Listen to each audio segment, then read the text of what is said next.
ग्राम साथिनों ने किया जिला कलेक्टर कार्यालय पर प्रदर्शन।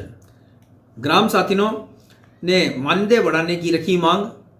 साथ ही ग्राम साथिनों ने वर्तमान में मानदेय 4,428 मिलता है, अब इन मानदेय को बढ़ाकर 21 से 22,000 किए जाने की मांग कर रहे हैं। इन ग्राम साथिनों के पद पर कार्यरत महिलाओं के द्वारा ग्राम साथिनों ने कहा कि जिन ग्राम साथिनों को 20 से अधिक वर्ष की सेवाएं देते हुए हो गया है, सरकार ने उन्हें स्थायी पद पर नियुक्ति देने की बात कही थी, परंतु आज तक उन्हें नहीं दी गई। महिला अधिकारिता विभाग में सुपरवाइजर के पद पर ग्राम साथिन को 50% तक आरक्षण दिए जाने की भी इन्होंने मांग रखी। इन सभी का कहना है कि हम सरकार के द्वारा चलाई जाने वाली सभी योजनाओं का प्रचार प्रसार करते हैं, साथ ही इन महिलाओं की जितनी भी समस्याएं होती हैं उनके लिए भी हम ही कार्य करते हैं। जैसे बेटी बचाओ बेटी पढ़ाओ, जो बच्चे स्कूल से छोड़ चुके हैं उन्हें भी स्कूल का दाखिला वापस कराना, घरेलू हिंसा के दौरान महिलाओं के साथ जो न्याय दिलाने की बात आती है उसमें भी हम लोग ही जाते हैं। और अभी हाल में SIR में वह BLO के साथ कार्य किया गया, लेकिन हमें हमारा मानदेय उतना नहीं मिला जितना हम कार्य करते हैं, उसके मुताबिक हमें उतना मानदेय नहीं दिया जाता है। सरकार को भी चाहिए कि इन जैसी सभी साथियों का मानदेय बढ़ाया जाना चाहिए। देखा जाए तो इन महिलाओं के द्वारा जो कार्य सरकारी व सामाजिक दोनों स्तर पर किया जा रहा है, उनका वास्तव में मानदेय उस लिहाज से कुछ भी नहीं है। आज के समय 6,428 से परिवार का भरण पोषण बहुत मुश्किल हो गया है। दूसरी तरफ जो सरकारी कर्मचारी हैं, AC में बैठकर 8 घंटे तक कार्य करते हैं, उनका मानदेय इनके मानदेय से न के बराबर है, इन लोगों का यह कहना है। जबकि एक ग्राम साथिन को पंचायत में आने जाने वाले सभी गांवों में घूमकर कार्य करना पड़ता है, और इन सभी ग्राम साथिनों के पद पर कार्य करने वाली महिलाओं को TADA जैसी सुविधा भी उपलब्ध नहीं जाती है। सरकार से इन्होंने आक्रोश जताते हुए यही कहा है कि हमें हमारा मानदेय दिलाया जाए, अन्यथा हमें कड़े कदम उठाने पड़ेंगे। और सरकार को भी इनकी मांग मान लेनी चाहिए, क्योंकि इतने पैसे में भरण पोषण करना आज के समय में बड़ा मुश्किल है। हम भारत की नारी है, हम भारत की नारी है, हम भारत की नारी है, हम भारत की नारी है, हम भारत की नारी है। सर, हम ग्राम साथिन हैं, ग्राम पोस्ट पे काम करती है, लेकिन हमारा मानदेय सरकार नहीं बढ़ा रही है।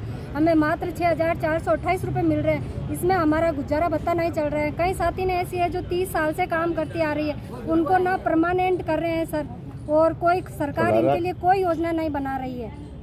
अभी कितना मानदेय मिल रहा है? 6,428 रुपये। और अब कितने की मांग कर रहे हैं आप लोग? सर, लगभग 21,000 या 22,000 रुपये हमारे होने चाहिए। हमारी मांग ये सर, एक तो हमें 50% कोटा दिया जाए। जैसे महिला अधिकारिता विभाग में आते हैं हम, उसमें से सुपरवाइजर पोस्ट है, उसमें 50% कोटा दिया जाए।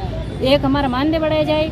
दूसरी बात यह है कि हम प्रत्येक ग्राम पंचायत पे ब्लॉक में 38 साथी है, जैसे मेड़ता में, तो एक ही साथी 6 या 7 गाँवों पे विजिट करती है, फिर भी वही 6,428 रुपये में, फिर हमारा उसी में से तो किराया वगैरह वही पेमेंट वही है हमारा, इसलिए हम परमानेंट किया जाए। सर, बहुत ज़्यादा लग जाता, कुछ भी नहीं बचता है। पेट्रोल भी लगता है, छोटे छोटे गांव है, दूर भी है, जैसे 10 किलोमीटर पे है, 12 किलोमीटर पे है, तो पैदल भी जाते हैं और बाइक से भी जाते हैं, तो पेमेंट भी लगता है उसका।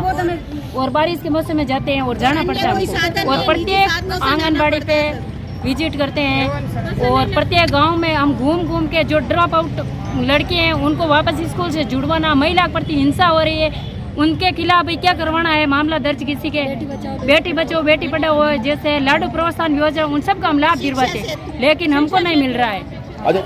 मैं रिया ब्लॉक से हूँ, मेरा नाम नीतू चौधरी है, ग्राम साथिन के पोस्ट पर हूँ। और हमारे यहाँ मेन आने का उद्देश्य ये है कि हमारा पेमेंट, हमारा जो मानदेय है 6,400, वो 21,000 या 22,000 किया जाए। और महीने में हमारे जितने भी शुक्रवार आते हैं 4 या 5, उनकी हम जो जाजम बैठक करते हैं उसका हर महीने 400 या 500 रुपये राशि दी जाए। तो अभी सरकार ने आपको क्या क्या काम दे रखा है?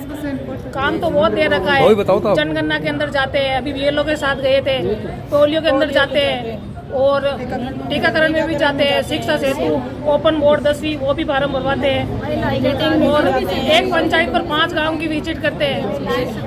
महिला हिंसा है, घरेलू हिंसा है, सबके बारे में, नारी शक्ति के बारे में समझाते हैं। अब सरकार से क्या मांग है आपकी? अब इतनी मांग है हमारी कि हमें परमानेंट की जाए, 50% आरक्षण सुपरवाइजर के पोस्ट के लिए दिए जाए, और 21,000 या 22,000 हमारा मानदेय किया जाए।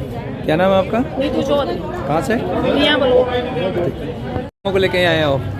हमारी साथी की परमानेंट मांगों को लेकर हम कलेक्टर साहब के पास आए हैं। क्या मांगे हैं आपकी, वो बताओ। हमारी मांगे हैं, हमारी ग्राम साथियों को कम से कम किसी को 23 साल हो गए, किसी को 20 साल हो गए, इसे आर्थिक गुजारा नहीं, 6,000 रुपये से गुजारा नहीं चल रहा है।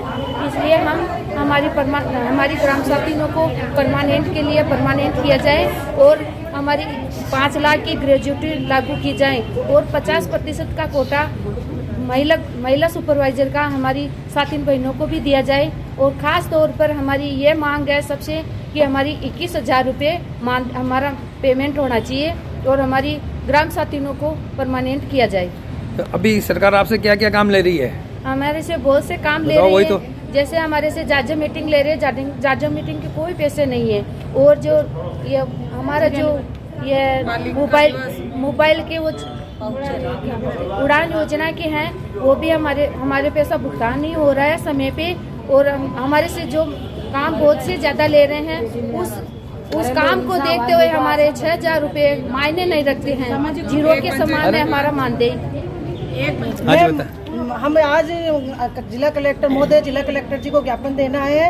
हम महिला अधिकारिता विभाग से सारी बहनें, और मैं चाहती हूँ कि हम जो भी हमारी निम्न समस्याएं लेके आए कलेक्टर साहब को, तो हमारी निम्न समस्या को सॉल्व करें। और साथ ही साथ जो हमारा मानदेय था जो 6,000 है, जो बहुत ही कम है, मैं चाहती हूँ कि हमारा न्यूनतम पेमेंट कम से कम 21,000 होना चाहिए, जिससे कि हमारा और हमारी बहनों का आर्थिक गुजारा चल सके। मैं जिला अध्यक्ष वर्षा पवार, ग्राम पंचायत गोल, ब्लॉक बेरुला।